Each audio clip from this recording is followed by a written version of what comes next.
नवीन वर्षाची सुरुवात अमेरिकेमध्ये धमाकेदार झाली। हा धमाका होता दहशतवादी हल्ल्यांचा आणि अंधाधुंद फायरिंगचा। अमेरिकेमध्ये हिंसाचार नेमका कसा वाढलाय पाहूयात हा रिपोर्ट। नव्या वर्षात अमेरिका हादरलं। 24 तासात अमेरिकेमध्ये 3 मोठे हल्ले।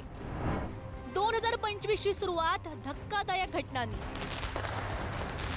जगभरात 2025 या नवीन वर्षाचं स्वागत जल्लोषात केलं गेलं। मात्र अमेरिकेत नवीन वर्षाची सुरुवात 3 धक्कादायक अशा घटनांनी झाली आहे। पहिल्या 24 तासात अमेरिकेत 3 मोठे हल्ले झाले। न्यू ऑर्लिन्स शहरात न्यू इयरच्या पहाटेच्या सुमारास हा हल्ला झाला।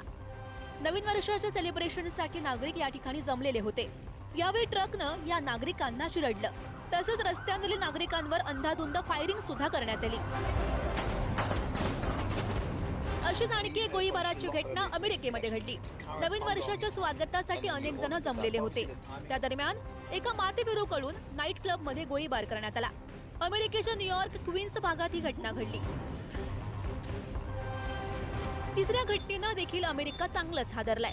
अमेरिकेतील लास वेगास मध्ये टेस्ला सायबर ट्रकचा स्फोट झाला। या हल्ल्याचा दहशतवादी हल्ल्याच्या अँगलनं सुद्धा अमेरिकन यंत्रणांकडून तपास सुरू आहे।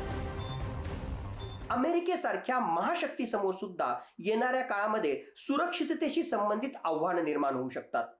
1 जानेवारी 2025 लाच जर इस्लामिक दहशतवादी संघटनेच्या मार्फत अमेरिकेसारख्या महाशक्तीसमोर जर आव्हानं निर्माण केली जात असतील, अशा प्रकारचे हल्ले होत असतील, तर येणाऱ्या काळामध्ये संपूर्ण जगासमोरच दहशतवाद हा किती मोठा प्रश्न सगळ्या जगासमोर असणार आहे, हेच या गोष्टींवरून आपल्याला स्पष्टपणे दिसून येतं। या 3 हल्ल्यात अनेकांचा मृत्यू झालाय। अनेक जण गंभीर जखमी झालेत।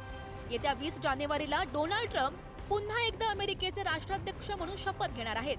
दुसरीकडे नवीन वर्षाच्या सुरुवातीलाच हिंसक घटना वाढल्यानं अमेरिकेची सुद्धा चिंता वाढली आहे।